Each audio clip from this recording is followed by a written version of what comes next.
Assalamualaikum warahmatullahi wabarakatuh. Bertemu lagi dengan Ibu Nurdiah di mata pelajaran Akuntansi Keuangan Dana Kas Kecil. Sebaiknya sebelum kita mulai pembelajaran hari ini, marilah kita berdoa menurut agama dan kepercayaan kita masing-masing. Berdoa, mulai. Berdoa, selesai.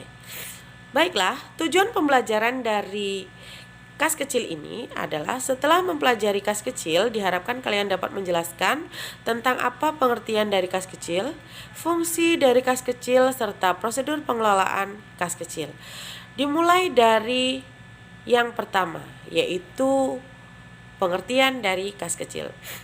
Kas kecil adalah uang kas yang disediakan untuk membayar pengeluaran-pengeluaran yang jumlahnya relatif kecil dan rutin, serta tidak akan ekonomis apabila dibayar dengan menggunakan cek.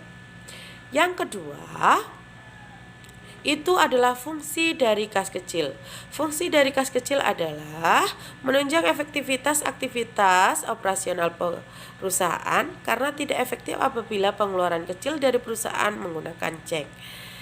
Oke, sekarang kita masuk ke dalam langkah yang ketiga atau materi pembelajaran yang ketiga, yaitu tentang prosedur pengelolaan dana kas kecil.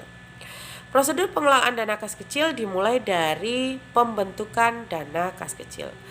Hal yang paling penting dalam pembentukan dana kas kecil adalah biasanya jumlah dana kas kecil ditaksir dengan menggunakan kebutuhan dan untuk keperluan satu periode atau 1 bulan. Dengan hal ini memberikan estimasi kepada bendahara, kemudian bendahara menarik cek dan memberikan kepada pemegang dana kas kecil. Pemegang dana kas kecil kemudian mencairkan atau menguangkan cek ke bank. Oke, dokumen yang tersedia untuk pembentukan dana kas kecil adalah surat keputusan dari pejabat yang berwenang atau direktur keuangan perusahaan. Kemudian yang kedua adalah bukti kas keluar.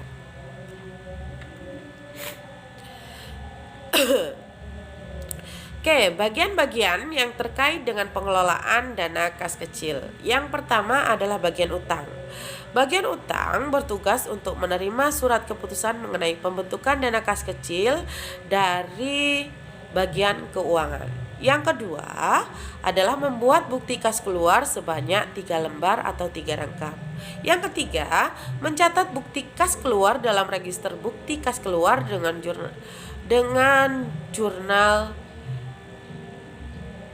jurnal.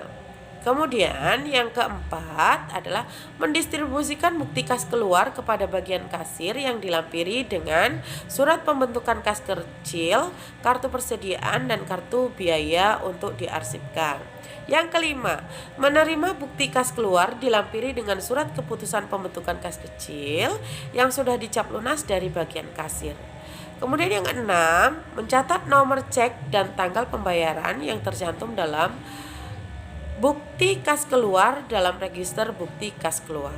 Yang ketujuh, menyerahkan bukti kas keluar dan surat keputusan tentang pembentukan kas ke bagian jurnal, buku besar, dan laporan. Yang kedua adalah bagian kasir. Tugas dari bagian kasir adalah menerima bukti kas keluar beserta dokumen pendukung dari bagian utang. Yang kedua, mengisi cek sejumlah uang yang tercantum dalam bukti kas keluar dan meminta tanda tangan dari pihak yang berwenang atas cek tersebut. Yang ketiga, membubuhkan cek lunas pada bukti kas keluar. Yang keempat adalah mendistribusikan kas keluar ke bagian utang dan menyerahkan cek ke bagian pemegang dana kas kecil. Pemegang dana kas kecil di sini bertugas yaitu menerima cek dan bukti kas keluar dari bagian kasir, kemudian menguangkan cek ke bank. Yang ketiga, menyimpan uang tunai yang diambil dari bank. Yang keempat adalah menyimpan bukti kas keluar dan arsip menurut tanggal. Yang terakhir adalah bagian jurnal, buku besar, dan pelaporan. Tugasnya yang pertama adalah menerima bukti kas keluar beserta surat keputusan tentang pembentukan dana kas kecil dari bagian utang. Yang kedua, mencatat bukti kas keluar dalam register cek dengan jurnal. Yang ketiga, mengarsipkan bukti kas keluar beserta keputusan tentang pembentukan dana kas kecil ke dalam arsip menurut urutan tanggal bukti kas keluar.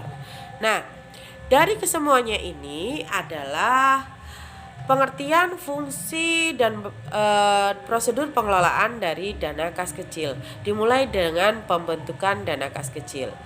Kita review sebentar untuk memperjelasnya, yaitu yang dimaksud dengan kas kecil adalah uang tunai yang disediakan oleh perusahaan untuk pembiayaan yang jumlahnya relatif kecil dan rutin dilakukan oleh perusahaan, sehingga tidak efektif apabila pembayaran tersebut menggunakan cek.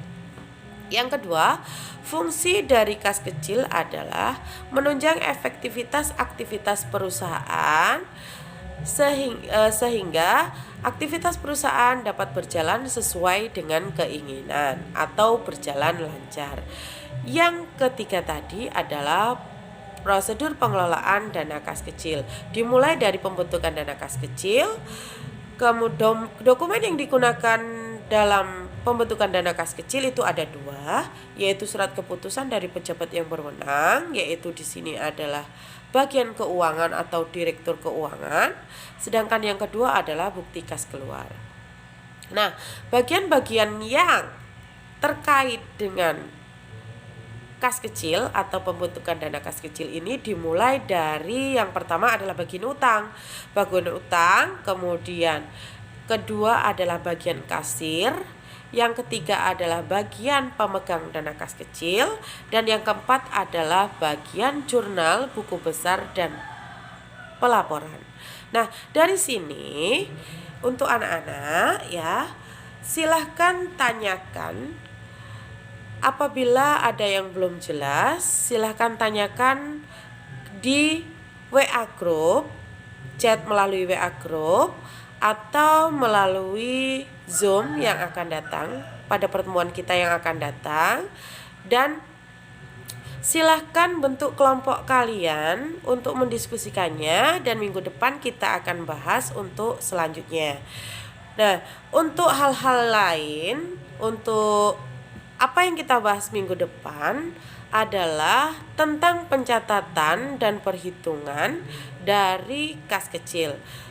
Dimulai dari pembelanjaan dana kas kecil, kemudian perhitungan selisih dana kas kecil.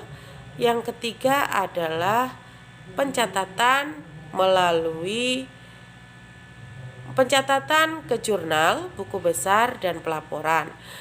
Kemudian juga di situ nanti kita akan bahas di minggu depan pertemuan yang akan datang tentang penetapan metode pencatatan dana kas kecil, baik menggunakan metode tetap maupun metode tidak tetap. Dari sini Ibu akan akhiri pertemuan kita hari ini dengan ucapan alhamdulillah. Semoga kita semua tetap sehat, semangat. Jangan lupa tersenyum karena senyum adalah ibadah. Jangan lupa bahagia karena bahagia kita yang menentukannya. Jangan lupa kalau kita akan mendapatkan hasil yang baik, maka harus terus berusaha dan bersemangat. Sampai jumpa pada pertemuan minggu depan. Ibu akhiri. Assalamualaikum warahmatullahi wabarakatuh.